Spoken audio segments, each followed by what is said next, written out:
प्रणाम मित्रों। तो चलिए हम लोग ध्रुव स्वामिनी के द्वितीय अंक के आगे के नाटक को पढ़ते हैं। इसके पूर्व हमने पढ़ा था कि शकराज को खींगल ने संदेश सुना दिया था कि ध्रुव स्वामिनी उनके दुर्ग पर आ चुकी है और उसी के साथ साथ शकराज और उनके सामंतों ने मिलकर के उत्सव मनाया था, मदिरा पान किया था और नर्तकियों के नृत्य का आनंद उठाया था। फिर जब कोमा को यह बात पता चलती है कि शकराज ने ध्रुव स्वामिनी को संधि के बदले मांगा है तो वह बहुत ही क्रोधित होती है और वह शकराज को समझाती भी है, परंतु शकराज नहीं समझता। फिर मिहिर देव भी शकराज को समझाते हैं कि किसी स्त्री का अपमान नहीं करना चाहिए, इससे बहुत बड़ा दोष लगता है। मिहिर देव कहते हैं कि कोमा यहाँ से चलो, यहाँ रुकने का कोई लाभ नहीं। फिर कोमा सोचकर निश्चय करती है कि मैं यहाँ से चलूंगी और अपने पिताजी को कहती कि पिताजी ठहरिए, मैं आती हूँ। फिर शकराज प्रवेश करके कोमा अर्थात शकराज प्रवेश करता है और कोमा को पुकारता है। कोमा कहती है, जाती हूँ राजा। शकराज भयभीत होकर उसे देखता हुआ, ओह भयावनी पूंछ वाला धूमकेतु, आकाश का उच्छृंखल पर्यटक, नक्षत्र लोक का अभिशाप, कोमा आचार्य को बुलाओ, वे जो आदेश देंगे वही मैं करूँगा। इस अमंगल की शांति होनी चाहिए। कोमा, वे बहुत चिढ़ गए हैं, अब उनको प्रसन्न करना सहज नहीं है।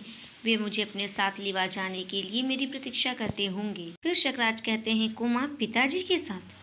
तो कोमा उत्तर देती है, पिताजी के साथ। उसके बाद शकराज कहता है, और मेरा प्यार, मेरा स्नेह सब भुला दोगी? इस अमंगल की शांति करने के लिए आचार्य को ना समझाओगी? कोमा खिन्न होकर, प्रेम का नाम ना लो, वह एक पीड़ा थी जो छूट गई, उसकी कसक भी धीरे धीरे दूर हो जाएगी।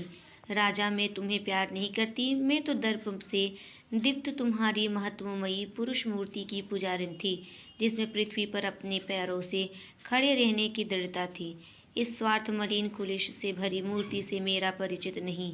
अपने तेज की अग्नि में जो सब कुछ भस्म कर सकता हो, उसे दृढ़ता का आकाश के नक्षत्र कुछ बना बिगाड़ नहीं सकते। तुम आशंका मात्र से दुर्बल, कंपित और भयभीत हो। शकराज धूमकेतु को बार बार देखता हुआ, भयानक, कोमा मुझे बचाओ। कोमा, जाती हूँ महाराज, पिताजी मेरी प्रतीक्षा करते होंगे। कोमा जाती है। शकराज अपने सिंहासन पर हताश होकर बैठ जाता है। प्रहरी प्रवेश करके, महाराज, ध्रुव स्वामिनी ने पूछा है कि एकांत हो तो जाऊं? शकराज, हाँ कह दो कि यहाँ एकांत है और देखो यहाँ दूसरा कोई न आने पावे। प्रहरी जाता है। शकराज चंचल होकर टहलने लगता है। धूमकेतु की ओर दृष्टि जाती है तो भयभीत होकर बैठ जाता है।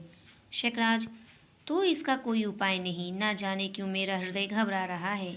कोमा को समझा बुझा कर ले आना चाहिए सोचकर, किंतु इधर ध्रुव स्वामिनी जो आ रही है तो भी देखूं, यदि कोमा प्रसन्न हो जाए। वह जाता है। स्त्री वेश में चंद्रगुप्त आगे और पीछे ध्रुव स्वामिनी स्वर्ण खचित उत्तरीय में सब अंग छिपाए हुए आती है। केवल खुले हुए मुंह पर प्रसन्न चेष्टा दिखाई देती है।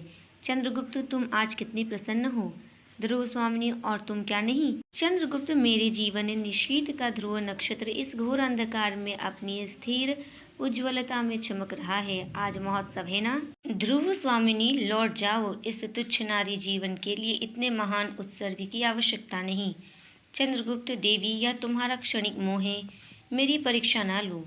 मेरे शरीर ने चाहे जो रूप धारण किया हो, किंतु हृदय निश्चल है। ध्रुव स्वामिनी, अपनी कामना की वस्तु ना पाकर यह आत्महत्या जैसा प्रसंग तो नहीं है? चंद्रगुप्त, तीखे वचनों से मर्माहत करके भी आज कोई मुझे इस मृत्यु पक्ष से विमुख नहीं कर सकता। मैं केवल अपना कर्तव्य करूं, इसी में मुझे सुख है। ध्रुव स्वामिनी संकेत करती है शकराज का प्रवेश। दोनों चुप हो जाते हैं। वह दोनों को चकित होकर देखता है। शकराज, मैं किसको रानी समझूं? रूप का ऐसा तीव्र आलोक नहीं, मैंने कभी नहीं देखा था। इसमें कौन ध्रुव स्वामिनी है? ध्रुव स्वामिनी, यह मैं आ गई हूँ। चंद्रगुप्त हंसकर, शकराज को तुम धोखा नहीं दे सकती हो। ध्रुव स्वामिनी कौन है, यह एक अंधा भी बता सकता है। ध्रुव स्वामिनी आश्चर्य से, चंद्रे, तुमको क्या हो गया है? यहाँ आने पर तुम्हारी इच्छा रानी बनने की हो गई है, या मुझे शकराज से बचा लेने के लिए यह तुम्हारी स्वामी भक्ति है? शकराज चकित होकर दोनों की ओर देखता है।